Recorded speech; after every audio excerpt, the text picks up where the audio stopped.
It's showtime.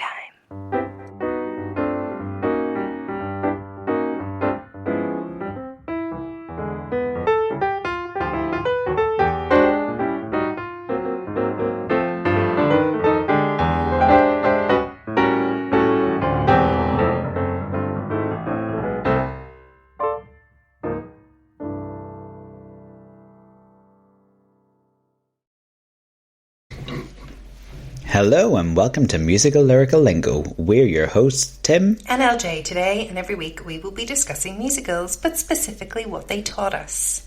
Are you ready?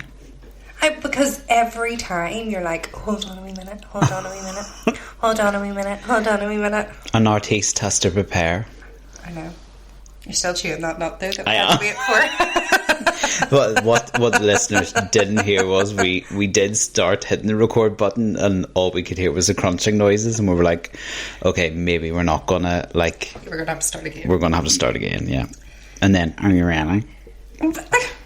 Yes. Right. Do you know what? Dear. I'll ask you again if you're ready, and then we'll just go into it and you'll be like, you didn't ask me if we were ready. And then I'll make up the intro and it'll be a whole big drama. I understand. I'm very difficult to work with. Yes, you are.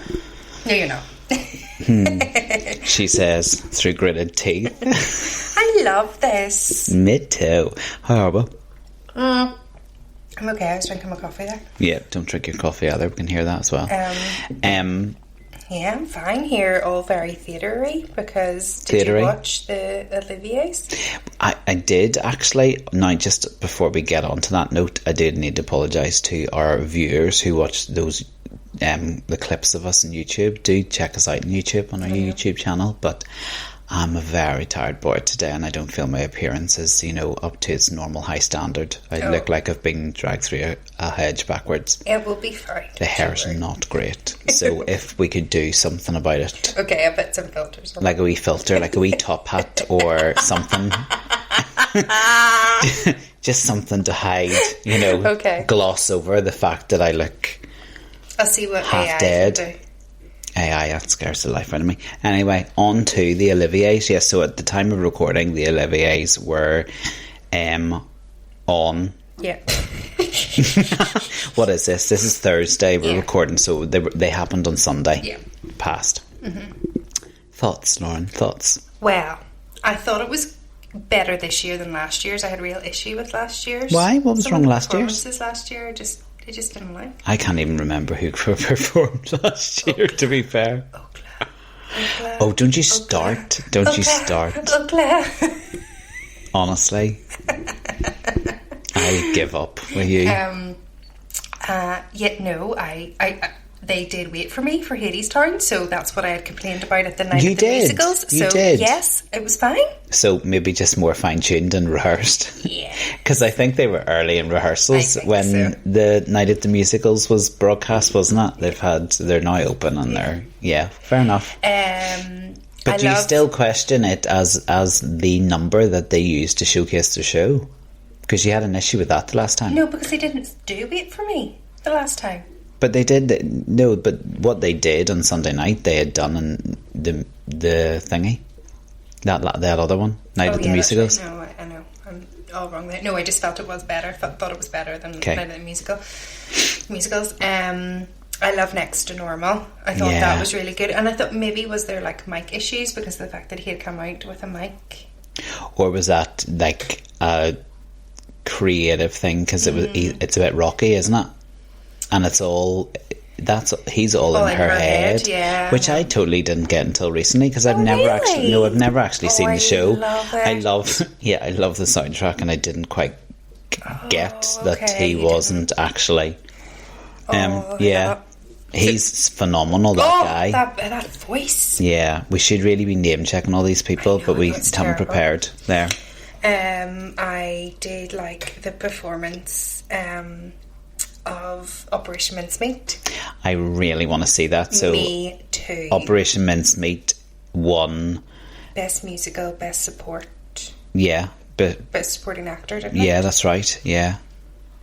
And it was off West End for a while, wasn't it? And now it's in the Fortune Theatre. Well, it started in the Fringe. It started in Edinburgh Fringe. So actually, in their acceptance speech, they were like, up the Fringe, because it still has a very important Absolutely. And actually, there's a two-woman show that's opening in the West End, which started off in the Fringe about two...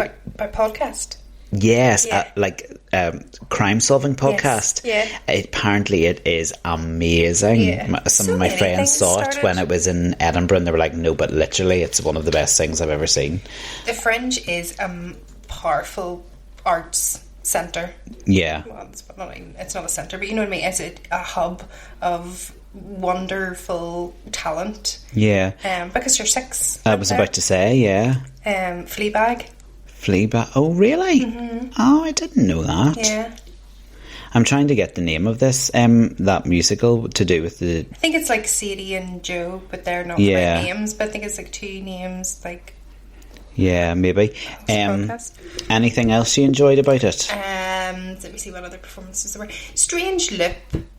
I still find it strange. I think it's definitely one you need to see, isn't it? Yeah, because I've listened to songs and I don't know if I'm getting it. I wasn't completely hooked, to be honest, from having listened to the soundtrack. Okay, so that was okay. And what did you think of Take Back Your Mink? I liked her. Okay, I liked her, but I didn't love the performance because it was taken out of contact. It was, and for that to, so Guys and Dolls being the immersive experience that it is, and it's choreographed to sit that. I mean, it won best choreography, which I was delighted about. I also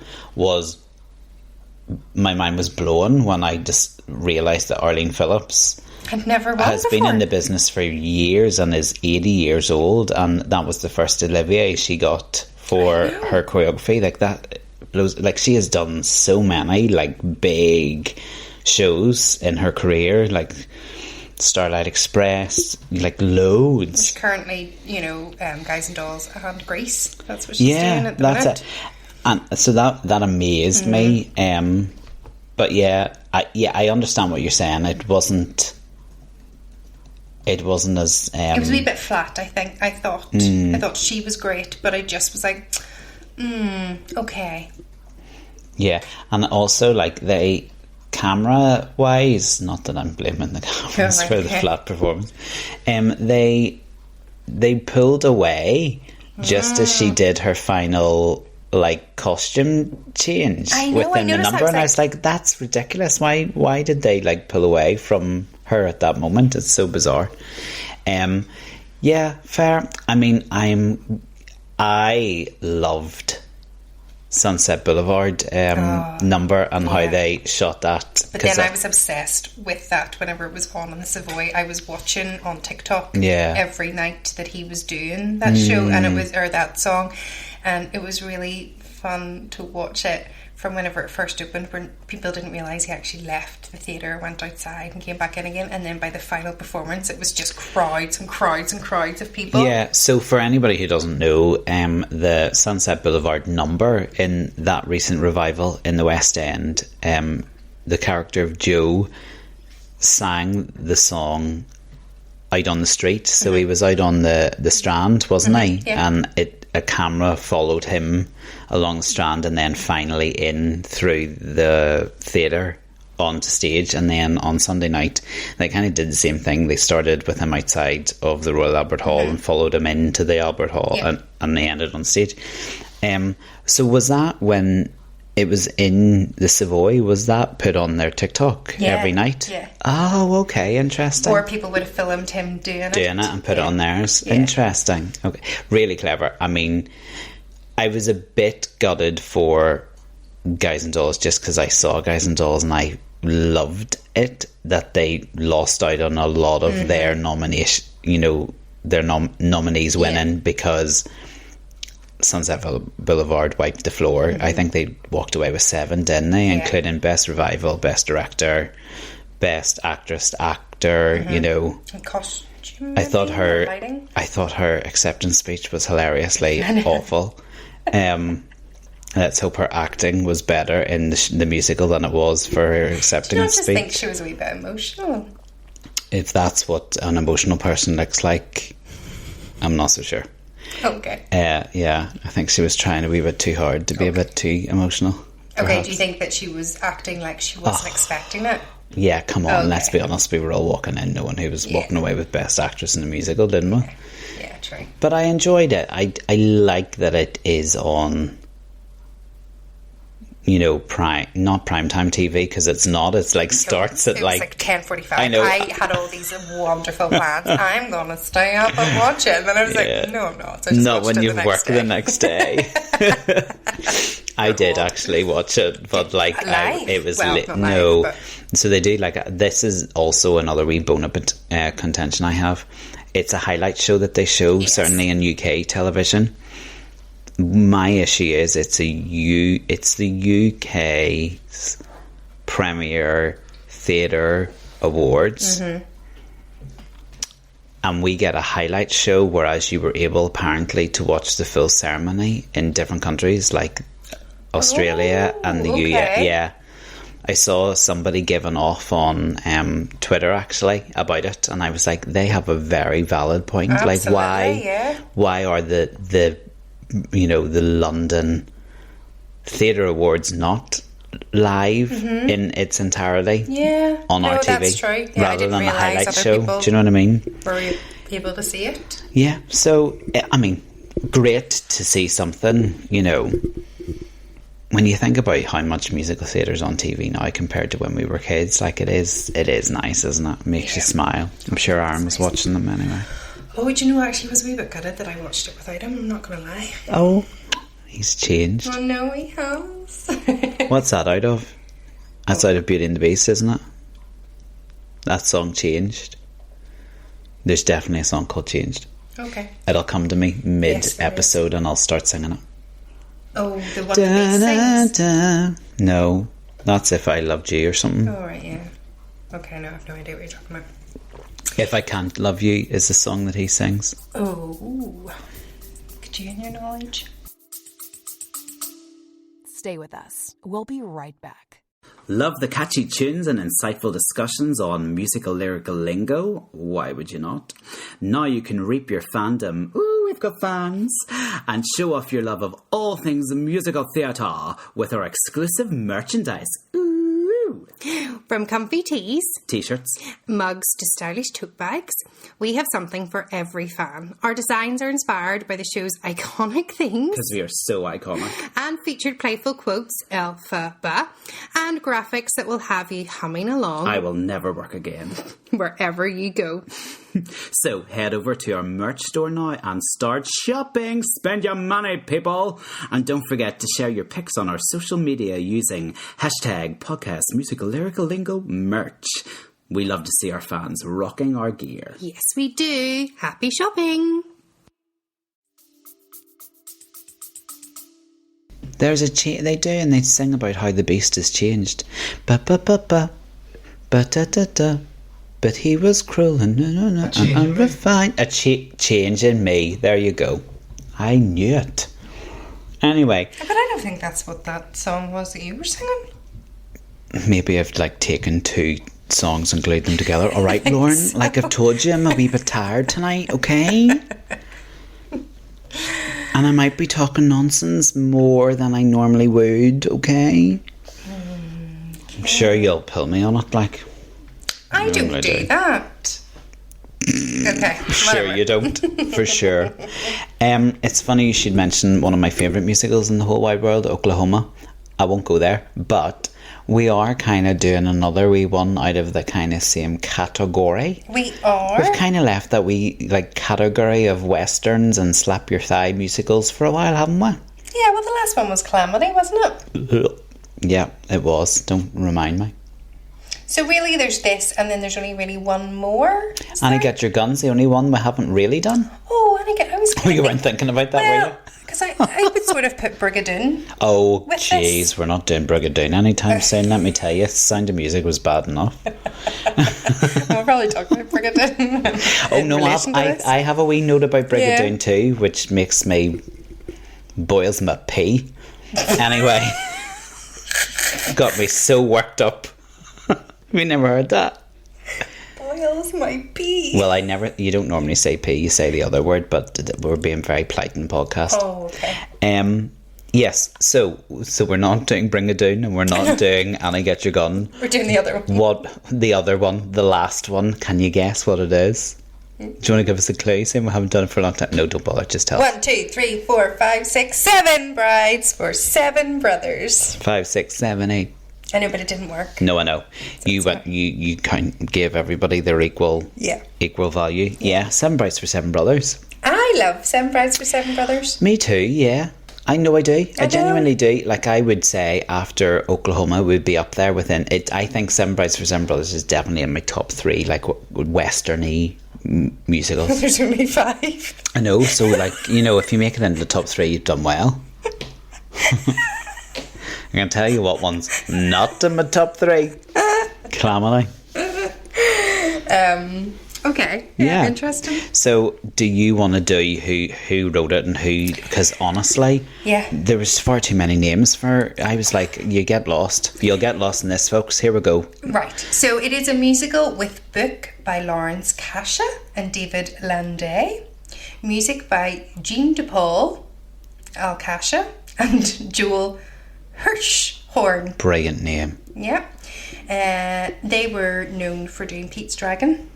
Oh, okay. Mm-hmm. Fair enough. Lyrics were by Johnny Mercer, who wrote famous hits like Hooray for Hollywood. Takes me back to our Hollywood Days routine. of Wine and Roses, and the wee song that reminds me of you, in River. Sorry, have I shared that story on the podcast? I don't know if you have. I feel like I have, but maybe I haven't. Why on earth? Do I want to know this story first of all before you... This was back in the day when people used to make compilation CDs. Oh no, have we talked about this just together maybe it is. Off air? Yeah, maybe it is. So...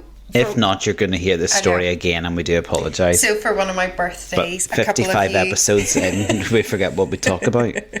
One of my birthdays, a couple of friends got together and made me a compilation CD, and everybody chose either a song that they thought reminded them of me or a song that I really liked to put it together. So I was like, this is a great album, but can I just ask about number 2? It's like it's like an instrumental version of Moon River.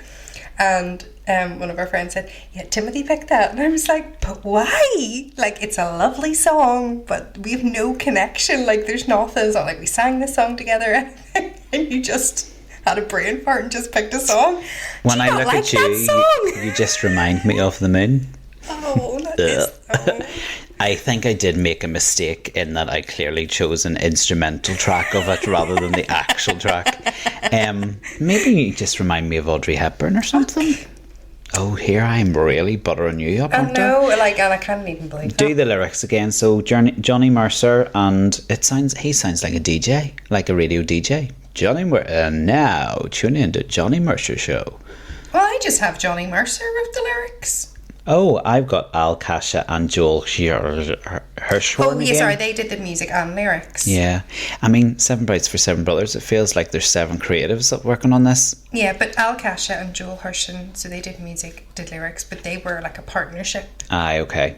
So they just did loads of stuff together. Very good. The Oscar. Yes. To the Oscar Hammerstein Richard Rogers, yeah. Oscar Hammerstein to the Rogers. For flip's sake. I give up. Sorry, I thought you meant because they won an Oscar for Pete's Dragons. Oh, did they? That's what you were talking about. Yes, that's exactly what I meant, for sure. Based on the 1954 Stanley Donen film of the same name, which is itself an adaptation of a short story, The Sobbing Women, by Stephen Vincent Benet, based on an ancient Roman legend of the rape of the Sabine women. Oh, I would have said Sabine. Sabine women, that's probably right. No, it's probably not, because it's me. Aaron, Sabine or Sabine? Spell it. Sabine. But did you know that... I'm thinking, is it Savine? Oh, gee. Oh, well, now we're really... Ew. Well, it was a 8th century Roman legend Yeah, it's sometimes known as the abduction of Sabine or Sabine women, or the kidnapping. Not always the rape. That's right. And the word rape in Portuguese, just for anybody who's going, oh gosh, that sounds pretty dire. I mean, it is dire, but it's not as dire as we think. The word rape in Portuguese and other Romani languages means kidnap. So it's not what we think. Yeah. But yeah, it was a Romani legend. Oh, he was right. Me? Why is he so clever? Me? No, not you. Oh, what? How do you? Not me. Did you hear the score? No, because you couldn't possibly be clever. What is it then? Savine. Oh. Savine. Okay, Google, shut up. So this legend, right, was an incident in the legendary history of Rome in which men of Rome committed a mass abduction of young women from other cities in the region, and it has been a frequent subject for painters and sculptors through history, particularly since the Renaissance period. Yeah, but it was said that they actually abducted way more than 7. It's possibly about 30. Oh, wowzer. And let's just write a wee musical about it, shall we? Yeah. Go back to Stanley Donen. Donen? Do I have to? Oh, I'm joking. Sorry, Stanley. Sorry. He was famous for On the Town, Singing in the Rain, and Royal Wedding. So, there's a few wee hits in there. There are a few wee hits in there. Well done, Stanley. So this was a very popular film, and Stanley knew what he was doing, because it is very good. Yeah. So it was a film. Before it became a musical. And it was a critical and box office success, something that might have come as a bit of a surprise to the MGM producers. And why would that have been? Well, you tell me, because it's your favourite Western show that you think's a Western. I'm not so sure Brigadoon's a Western. Tell us. I didn't say it was my favourite. I just said it's another one that we haven't done. They felt that Brigadoon was going to bring them lots of money. So what they ended up doing was sort of taking money allocated towards Seven Brides for Seven Brothers. Yeah. So the budget ended up only being, it was like 25 or something, and 25,000 million. 25,000. I can't read my writing. Honestly, the fact checking for this episode is already outstanding. And it ended up Brigadoon was crap. Yeah, I know, it didn't work for them. Crap. Yeah, so Brigadoon received some of the intended Seven Brides for Seven Brothers budget, and then Brigadoon flopped and Seven Brides for Seven Brothers soared. And some of the things that they compromised on was they weren't allowed to shoot on location. Location. They had to shoot in front of cardboard screens. That's a disgrace. Yeah, and that's why Stanley wouldn't watch it for so long, because he felt so hurt by MGM, because he felt he could have made it even better if he had have been allowed to shoot on location for a number of the scenes. And actually, when I did rewatch it recently. Can you see? It is. Can you? Yeah. Okay, fair enough. But whenever I was younger, I definitely wouldn't have noticed that. But now I was like, okay, that's clearly on a soundstage. Yeah. Well, the musical follows the fortunes of 7 Pontyp brothers, all hacking out a living together in the Oregon mountains. The eldest brother, Adam, seeks a wife, shocking people with his cavalier approach to marriage. He lands on Millie, lovely Millie, a hard-working beauty, sassy as can be, as the show says. Chaos ensues with the remaining 6 brothers kidnapping their chosen brides in the hope that love will grow. So that's where it kind of links in with that Romani legend. To modern sensibilities, the kidnap of 6 young women is no laughing matter, but the film makes it quite clear, actually, that no women are actually coerced into love. In fact, Millie, as the female lead, does her best to prevent that. Yeah. Which makes it not sound as harsh as it does on paper. It does sound awful on paper. As the girls get to know the brothers better, love does flourish. Oh, I do love it. It is gorgeous. I do like it. It also was a new format of film for MGM because Seven Brides for Seven Brothers was filmed in a new widescreen cinemascope. That's right. Yeah. And it used bright new colour techniques as well, which is really cool. Yeah, and you notice that in the Wonderful, Wonderful Day. Yeah. And that's why she's in amongst flowers to bring the colour out. The colour of the dress, the colour of the flowers. It was one of the earliest films to adapt this new widescreen format, which allowed the audience to see all of the dancers at once. So the barn dance sections were particularly important with this, and I agree. I think it's the best part of the film and the musical, actually. In the barn dance, all 6 girls switch from dancing with the 6 townsmen or suitors to the 6 Ponty brothers. Interestingly, Adam didn't have to dance. No, he didn't, because Adam couldn't dance, so they wrote that a couple of them nicely, didn't it? Yeah, actually interesting.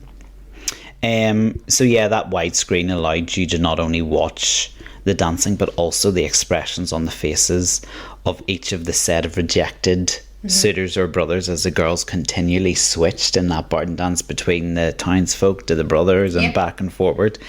And this level of visual detail combined with the elegant balletic couple dances, and the men actually competing using traditional like lumberjack activities such as running on the logs and things like that, made it was a stroke of genius choreography wise and cinematography wise. It made the barn dance, as we've said, kind of a standout moment in it. And it's kind of famous in its own right, the barn dance. Well, I think would know that. Yeah, I think it's probably what Seven Brides for Seven Brothers is known best for. And actually, as a show on the amateur circuit or in the touring circuit, you don't see it very often. Certainly within the amateur circuit, it is quite difficult to get. Was that technically 14? Near enough 14 men that can dance to that. Yeah. The level required. Yeah. So and it's a lot of contracts for a professional company, isn't it? Well, speaking of what you've just said there, it did open in Broadway in 1982 after a cancelled tour. Then it was on, and then it did do a tour in 78 to 79, but then it closed in Broadway after 3 days. Yeah, that's right. 3 days. West End then took a crack at it in 1985, but it only had a 6-week run. Yeah. Then we had Madrid in 2003. There was a revival in 2006, and then a US tour in 2007, a UK tour 2008, 2013, 2014, and then another national tour and West End revival in 2015. But they mainly make their money now on Amdram successes. But Amdrams don't do it. Like within Ireland, Northern Ireland and Ireland, like I could probably count on one hand the number of companies that have given it a go. Interesting you mentioned about how it started off as a tour.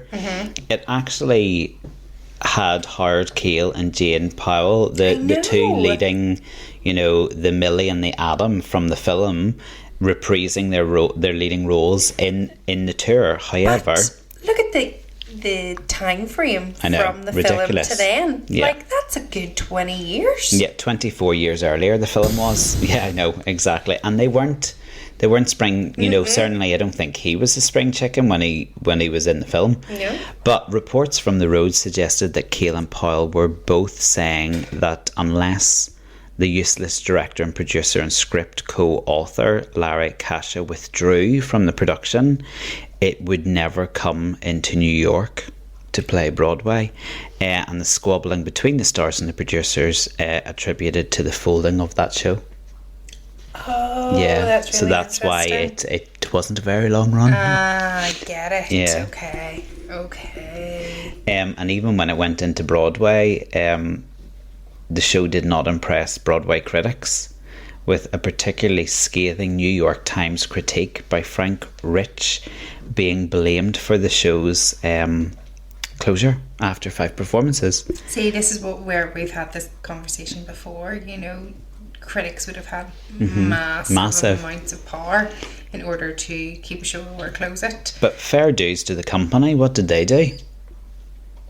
They went and picketed outside the New York Times building. Good on them. Yeah.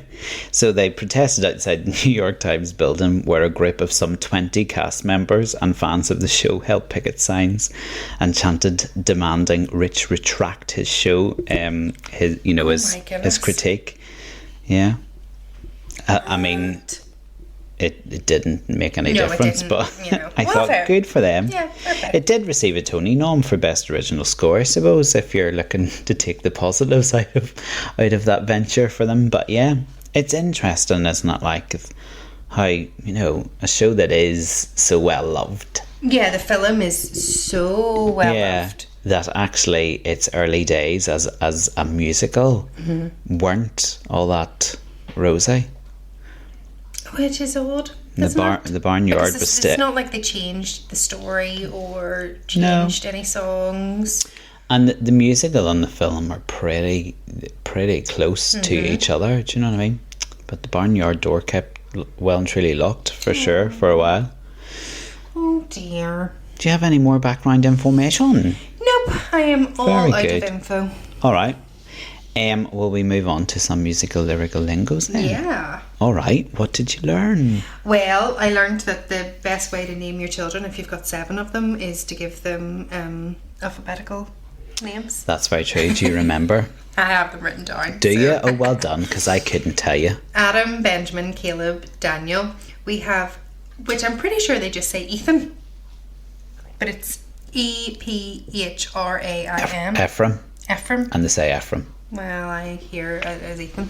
Okay. Frank and Gideon. And I'm pretty sure there's no Frank in the Bible. But technically there is a Frank in the New Testament.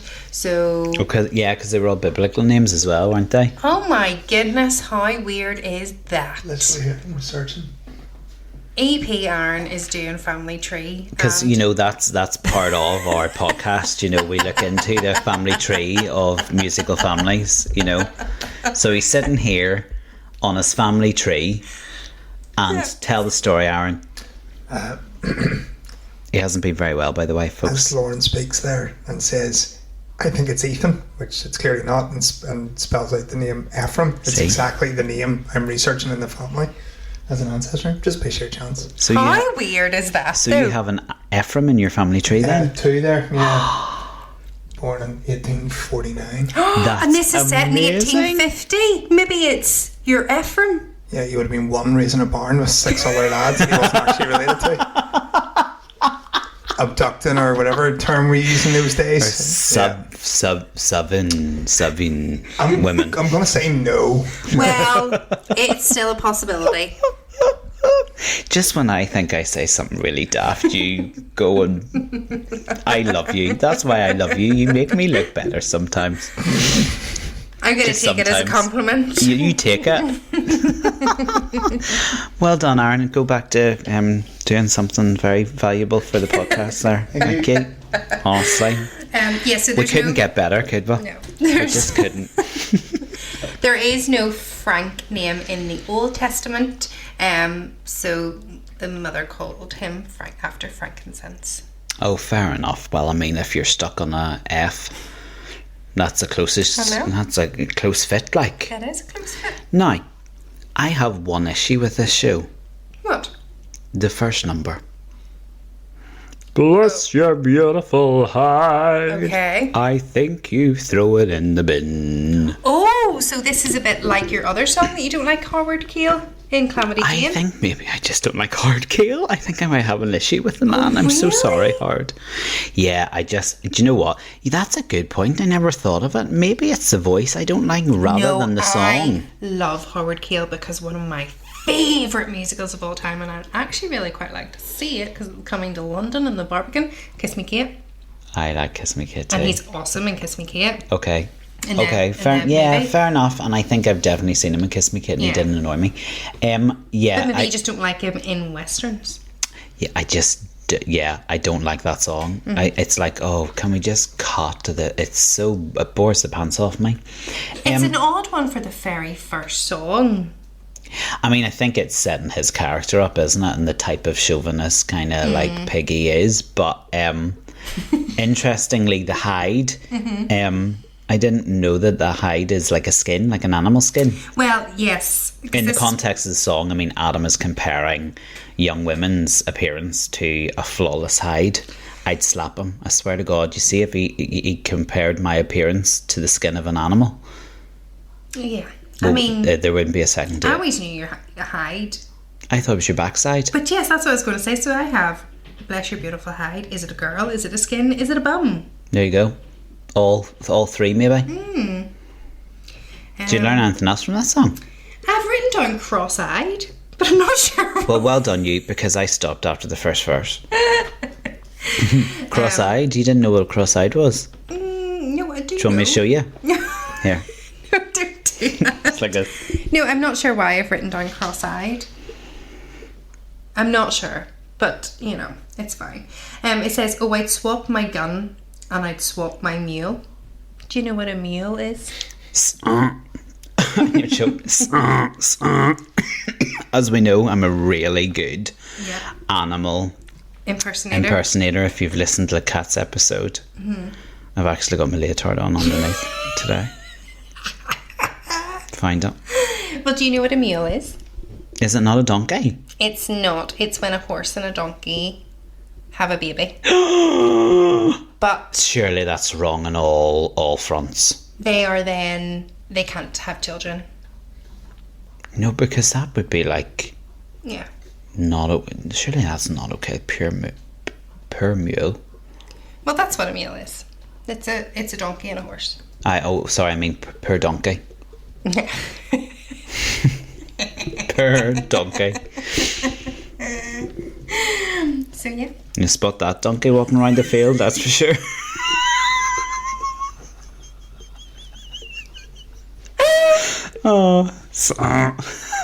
Here he comes. Oh my gosh. Yes, Aaron. Just to confirm what Lauren was saying there, it is a horse and a donkey having a baby and it's a mule, but it's because it's interspecies breeding that it doesn't create a new species. And it's because the donkey the mule in itself isn't a new species. It can't breed. It's sterile. Okay. So, but still, that donkey would have a sore bum. Right, okay, we're going there. Have you ever heard of like a liger? Have you heard of these? A tiger and a lion. Ooh. Or a tigon is the other way around. It depends whether or not it was the male that carried the baby. It depends whether or not it was the tiger that carried the baby or the lion that carried the baby. You know, in which way it's done.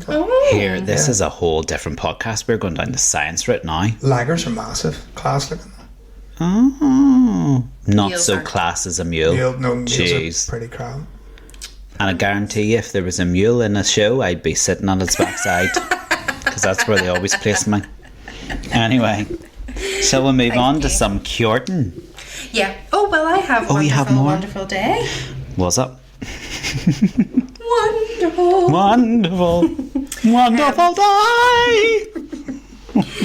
It says, Millie is he a drifter?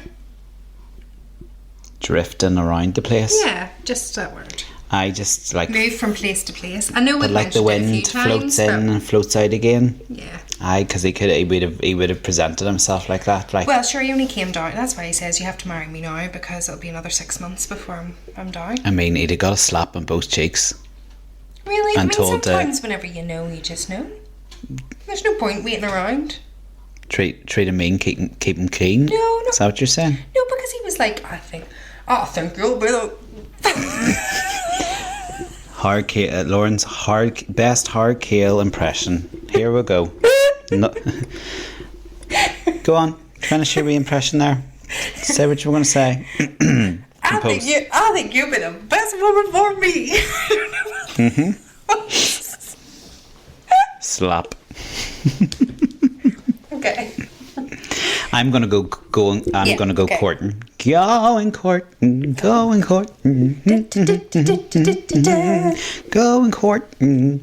I didn't really know what a courting was. Courtship. Amorous advances, flirting basically. Absolutely. A wee date. Yeah. Didn't go on too many dates, you see. That's the thing, I just didn't court. So maybe that's why I didn't know what it was. But also it's like, it is an older thing. We're just courting. True that. However, I maybe should have listened more to this song, because you get some wild good tips. Oh gosh, she's great. And really this is good. As well, a lot of people think it's just, Adam decides to tell the boys about the story of the rape of Savine. But Millie was, okay, she was trying to give them tips on how to be gentlemanly, but she was giving them tips on how to, get women. Yeah. I know they go in the right way. Yes. Not going and abducting them. Yeah. Well, I learned she that... She was saying this is what you got to do. Well, she says, be sure the parlour lights are low. So listen up, folks. If you're single and looking to mingle, listen up. Here are the tips. Millie's tips to courtship. So be sure that the parlour light is low. Sidle up and squeeze their hand. Roll. This one was a bit bizarre. She says, roll your eyes and heave a little sigh. Oh, you just did it. Wow. Maybe this one, is it what I'm talking about? Grunt and groan like you're about to die. Oh. And apparently that's what's known as emoting. Random. Daniel then asks, how about sparking? Yeah, what's sparking? So sparking is to cause or start something, especially like an argument or a fight. Oh. So is that why you spark, Aaron? Like, no, that's called sparring. Sparring, you're right. I'm not a fighter, I'm a lover. Lover, not a fighter. Cuddler. Cuddler, I love a cuddle. Going dancing at a fancy ball or minuet. Yes. That came up with minuet. Social dance of French origin for two people, usually in 3/4 time. Do you know what that means? No. Oh, 1, 2, 3. Oh, 1, 2, 3. 1, 2, 3. 1. Aren't I clever? You're very clever. We've done this before. And then Millie sings, uh-oh, yes, it came direct from Paris, France. So that just confirms that. Yeah. Just in case, you're questioning where the minuet came from. Yeah. Within that, I learned about dudding up to go and see your gal. Yeah. So dudding just means getting dressed up, but in an elaborate way. Okay. So what are we doing? Well, we're that's making elaborate? An effort. We're doing top hat and tails. Nice. Aren't we? I mean, it's what I wear at the weekend, to be quite honest with you. Then you've got your leotard. Underneath. Then you've got your gold lame pants. That's for the after show. You're just layered upon layers. It's like Marisha in her Take Back Your Mink performance. Yeah. She whips off a layer of clothes. You think that's the grand finale, and then she goes and does it again. She does it again. Just the TV cameras didn't catch the last one. That was a wee bit rude. Then she says but this is different to how I knew it, so I had to reread it. You hem and haw a little while. Well, we would say you would hem and ha. Yeah, that's true. It's a southern bit, doesn't it? Yeah, I think that's it is. Just wait a moment. But yeah, hem and haw. Hem and haw a little while. But and ha. I'm not so sure. I think some of those tips are a bit questionable, aren't they? Yeah. Oh, sure. It was 1850s. True that. Do we talk about sobbing women then? Yeah. Well, that's another thing that I learned. I didn't know a huge amount about the ancient Roman legend, and actually didn't really realise that Adam tells the story to the brothers. Yeah. I kind of thought he was just talking. I didn't realise he was sharing the tale. Well, this was a revelation for me, Lauren, when I researched this for this episode, because I have done 7 brides for 7 brothers, right? Being a brother. And I just always thought sobbing women was the most bizarre number. Oh, you didn't in get the it? show. I had no idea that 7 Brides for 7 Brothers was actually based upon this legend. And as you've just said, Sobbing Women just basically tells the story of that legend. You know what I mean? So if you didn't know that, you would understand why I thought that was just a bit random. Yeah. Okay. Yeah. Plunked in the middle of a musical, and I'm like, well, why is he singing about these Roman But then it also men? does make sense as to why the men just go and lift the women, because if you didn't get that section, you would think, gosh, they're bad boys. Well, if it worked for the Romans, you'll give it a go, won't you? Absolutely. And I mean, this was 1850, so yeah, I didn't know very much. That's very true. Within the lyrics of that song, it says, "So they took him all back home to dry." At least that's what the Plutarch says. Yeah, that's what I have. And Plutarch was a Greek biographer or philosopher. Yeah. So it's just kind of name checking from the history books. That's it. Yeah. Yeah.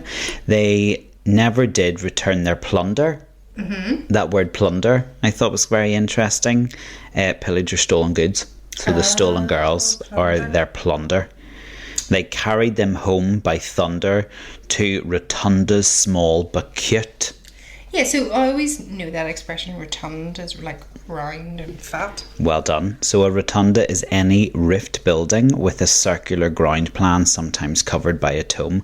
So the Pantheon in Rome is perhaps one of the most famous and most influential rotundas. And I've been there. Have you? Oh my goodness, Castle yes. Hill in America, is that kind of rotunda? Yes. That's where they took JFK after he died and put his body in memorial. There you go. There you go. The more you know. But the Pantheon's nicer. Well, I'm sure it is. It's beautiful. Take me back to Italy right now. I had Fit to be Tied, not that You're fit to be tied? I just know that that's very angry, but then I went down one of the wee rabbit holes. Where does that expression come from? Is that not just what you say at the end of every episode, having worked with me for an hour? Fit to be tied. No. So this expression first appeared in early 1800s, tying up uncontrollable patients, and it refers to straitjackets. Oh my goodness, wow, okay. That's a really cool fact. Well done, you going down your rabbit hole. Thanks. Yeah. Fantastic. Very good. I think probably, are you done? Is that you done with your musical lyrical linguist? Like, I think what made this the success it was, is it fair to say it was probably it was the dancing and the choreography? 100%. Yeah. 100%. So Michael Kidd's choreography was what really shone, and at his insistence, almost all of the leads were professionally trained dancers, except for, as you've said, 3 out of the 7 brothers. I just love the dancing in this show. The dance is good. So if we look at the 3 that weren't trained, it was Adam, who was Howard Keel, he's not a dancer, and then Benjamin, I'm pretty sure it was Benjamin, was a baseball player. Okay. So he only is, I think he was placed at the back whenever it was partner work, and then he's not in anything else. The other non-dancer was Russ Tamblyn, and Russ Tamblyn is actually the last brother who is alive, and he played Gideon. The young boy. The youngest, and he actually has a book out soon. Just talking about his time, because he's also in West Side Story. Okay. Makes sense. Riff? No. I don't know. I haven't done West Side Story yet, Lauren. He's in that, but he has a famous daughter, so that's kind of how I follow her. But yeah, he is a acrobat, or he was an acrobat, and that's why. So choreographer came to him and said, "Hey, you can dance," and he says, "I can't. I can tumble." And he goes, "It's the same thing. It's in rhythm. You'll be able to do it." And then he's great in it. And he actually not long after that then did a film called Tom Thumb, where he dances loads in it. Nice. And I used to love that movie when I was younger too. But yeah, sorry. No, I was like, we can't do this episode being a choreographer and not mentioning the choreography. Also, I think the beautiful costumes were also really beautiful, and that they were the work of Walter Plunkett, who, as you've mentioned, some of the other creatives were involved in some of these shows, but Walter Plunkett was also involved in Singing in the Rain, Annie Get Your Gun, Showboat, and Kiss Me Kate. Yeah. The lumberjack is it Punty Peas or Punty Pies? The brothers, Punty Peas, I think it's Punty Peas, were dressed in bright colours, while the townsmen were limited to greys and browns, and I thought that was really clever, especially with those new Technicolor techniques that they were able to put on the screen. Plunkett also requested that all of the actors playing the brothers were to dye their hair bright red in order to definitely link them together. Yes, and to show as that brothers, they were out-of-towners. Yeah. And the brothers' bright colours helped to distinguish the actors and make the most of that new and the film only technology. one whose bread didn't take as well as the others was the one playing Frank. Okay. And I always remember that as well. Bless him, he didn't have a biblical name. No. His hair wouldn't dye properly. But he's the other, the actor. He's the other actor in Kiss Me Kate. So I always recognised his face anyway. That he plays a brother, Howard Cale, and then they play. You're friends. very committed to your MGM musical films, aren't you? Though I grew up on them. Yeah, you know that, but you know them really well. Like I would have watched them like numerous times, but nowhere near as many. Like I don't know them anywhere near as much as you know your your musical films. Certainly the older ones, like a lot. Yeah, very good. Yeah. Shall we move on? Do you have any memories? Well, I've got some more fun facts about it. Nice. So, in 2006, the film was named one of the best USA musical films ever, and the American Film Institute, they sort of like put it into this Hall of Fame. Yeah. And then BBC Radio 2, they voted it third in the essential musicals, and then it is number 8 in the top MGM musicals of all time. And I think like I said, I've rewatched it recently, and it is great, even with the not being shot on location and the fact that there's cardboard settings, but it's that choreography is just like fantastic. I mean, it did win an Academy Award for musical scoring in a musical picture, and was nominated for 4 other awards: Best Picture, Cinematography, Film Editing and Writing. Well, there's so many amazing things that the director Stanley had done, like for that Lonesome Polecat, and I really love like for some strange reason, Seven Brides for Seven Brothers is another one that my mum loved. And costumes wise, but it reminds me of costumes because she always would have had, not always, but 9 out of 10 times whenever it was on, she was cutting out costumes. Yeah. And she would have been on the floor with her scissors and her patterns. And it's always that barn dance or Lonesome Polecat. So she would have been like working on her costumes whilst watching MGM musicals. Yeah. Oh, I love that. No, love it. Love that. And yeah, and I think a fact she did tell me about the dresses. The reason why they were made that way is for the dancing, is so that you can see the swish. Yeah, they opened out and they were good for turns and stuff. But yeah, Lonesome Polecat was actually done in one continuous take. Okay. Yeah. It feels like that a wee bit for me. It was a wee bit of a dread. Oh, I quite like that. And he, whenever he's doing the acts, but he was a professional ballet dancer. Yeah, and you can kind of tell nobody can swing an axe as good as a professional ballet dancer, right? And here's a fun fact, if all you cool people out there want to do this, if you play the barn raising dance sequence with Maroon 5's Moves Like Jagger, the dance moves match up. I am so going to try that tonight. Isn't that cool? Where on earth did you pull that fact from? That's hilarious. I know, isn't it? You get it all here, folks, don't you? Like, so if you play the barn raising dance sequence with Maroon 5's Moves Like Jagger, the dance moves match up. You're such a millennial, aren't you? Yes, I am. Very good. Well, go. Standing O's or connections. Well, I have been in a production of Seven Brides for Seven Brothers, but it was a very difficult time for me. I don't know. I think I might have mentioned it really briefly on a previous episode. Yeah, because I came to the project late. Oh, yes, I did. You did mention this, yeah. As I was saying at the beginning, it's hard to get 14 boys that can dance a treat. So they'd already cast the brothers when I came on board. So you're a bride? I thought you were a brother. No, I was not a brother. And I was not a bride. In fact, just exactly, just a suitor. I would have rather played one of the brides and played one of the suitors, to be quite honest with you. So I spent the whole time, on stage you're supposed to, show, the suitors are supposed to show real hatred towards the brothers. But you were. You didn't have to act. Mine was, as the week went on, mine was growing more and more to be true reflection of how I felt. I was so jealous. I was like, I want to be wearing the colourful shirts and dancing. with the brides, because the brothers got the brides, the suitors didn't. I know. And they also got the better dance breaks.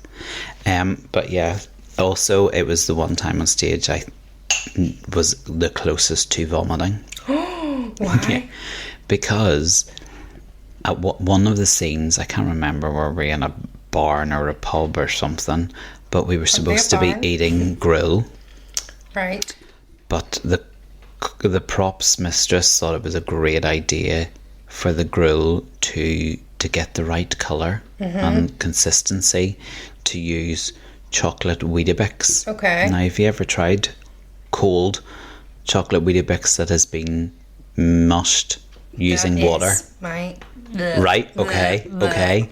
And I didn't know what it was until I put my first spoonful in a dress rehearsal or something, and I swear to God that chocolate Weetabix was nearly over the band. Oh, gross, right? Sitting there for a while, probably congealed as well. It was congealed. It was cold. It was made with water. Even if it had been made with milk, we might have got away with it a wee bit better. Oh my goodness, honestly. But isn't it funny the things you remember from shows? Like, that is one of my biggest memory. Apart from how much fun it was, like doing the barn dance was so much fun. Like, what is it? 3 7s, 7 4 21 people, like having to work on a big mat. Like, it was great crack and it was good fun. I remember that, but I remember my cold chocolate Weetabix made with water more.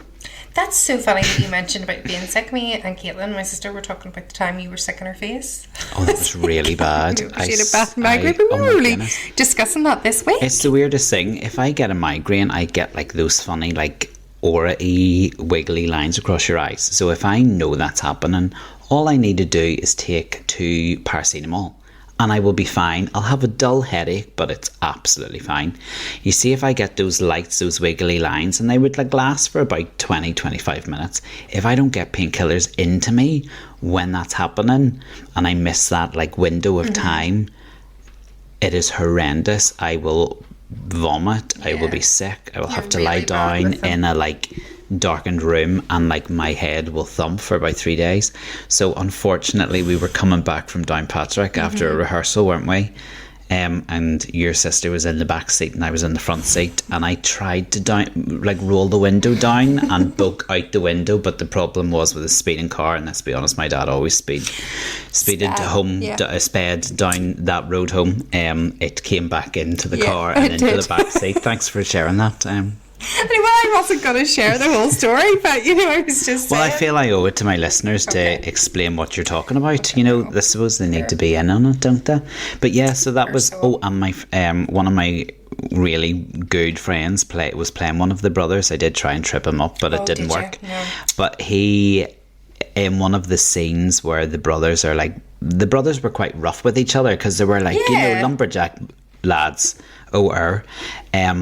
They were rough, and one of the brothers had to slap my mate across the face, but the guy got my friend's ear and burst his eardrum, and that was like one of the first nights. Yeah. So, I mean, let's just say the singing was a wee bit off for the rest of the week. Oh dear! Remember the time you slapped me across the face? What? I had to. It was part of the play, all right? Don't be throwing comments out like that. People but you really slapped me. People are going to come for me. First. People are going to come for me. Like, I was directed to do so. I'm not sure you were directed. It just so happened you really pissed me off that day. I'm joking. Well, I can't actually remember what it was for, though. Was Crucible? We were doing the Crucible. Yeah. And it was for the festival. Oh, we did it in the festival. So we came first. Yeah, I can remember things like that. I come first every other day, Lauren. What are you talking about? I can't remember all my successes. Even the adjudicator commented on how good the slap was. Yeah, and that was some slap. And I was like, you are telling me. And both our mums were there. Oh, no. I know. I would say my mum will have given me a good slap too. No, she said I had it coming. Yes, Mum. But I think they both went, that's my girl. But it was okay. It was all right. We were We were actors. Yeah. Any stand ovations? Let's move on quickly. My from stand ovations, I do love, as I said, Lonesome Polecat, but now that I'm thinking back, it's probably that memory. But the barn dance. Yes, barn dance is without exception. But it's my diehard romantic in me that's coming out again. I actually think some of the like lovey-dovey songs in this are really beautiful. Like, much nicer than the romantic songs and most of the other like westerny shows. So I like the likes of Love Never Goes Away and Glad You Were Born and Wonderful Wonderful Day. They're really cute. Yeah, they're cute. I also love that song that Millie and Adam sing, but then Gideon comes in because he is absolutely head over heels in love with Alice. That's right, yeah. And it's like a trio. It is a trio. There's three of them. Duh. It's really lovely. I like it too.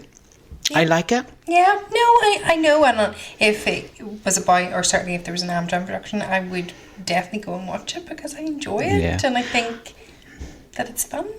Aaron, let's go get changed into our colourful checked shirts and we'll dance around the living room here as the Punty P brothers.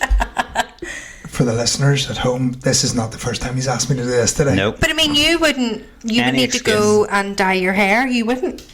Excuse me, I'm African Sunset. I'm not red. But I would need to dye my hair. I'm bald. Oh, yeah, that's right. Dye my eyebrows. You have an Annie wig upstairs, though. That would do. Oh, I stick that on. Sort of. That would be a wonderful, wonderful day, wouldn't it? And then you can sing Glad That You Were Born, and we'll be like, yes, you are glad we were born. Okay, sure. One of these days we are gonna do these things, and we're gonna be, fit One to of be these tagged. days we will do a 3-act musical. I'm Bert. We're gonna be. You're what? Bert. You're Bert. Okay, so do you remember I was talking to you about that email I got from that other guy who had expressed an interest in producing and stuff like that, and the CV was really good. Yeah, I think we'll maybe give him a call. I'm just starting to get a wee bit fed up. Sick or not, I'm getting a bit fed up with the cheek. Still waiting on that call then from UK tour, are you? You got to give them time, folks. We can't rush this. That's okay. I've also said, to be quite honest with you, I'm very busy at the moment. If they want me, they're going to have to, just reschedule a few wee things, just to fit in, with my... Yeah, not that you're demanding or anything, or... When you're this good, yeah, you can afford to throw your weight around. I love that we're still holding on to hope here. I know they are. They are so worried that they could lose me from this project. You're so funny. You're so funny. Anyway, well, here, are we going to come back next week? It depends whether I'm in rehearsals or not, to be fair. I've got a week free next week. Actually, it would be quite good. I could get in and get the step in time. And the Chim Chim Cherie, I could get that wee section done. I'm a quick learner. Until next week then. Alrighty. Bye.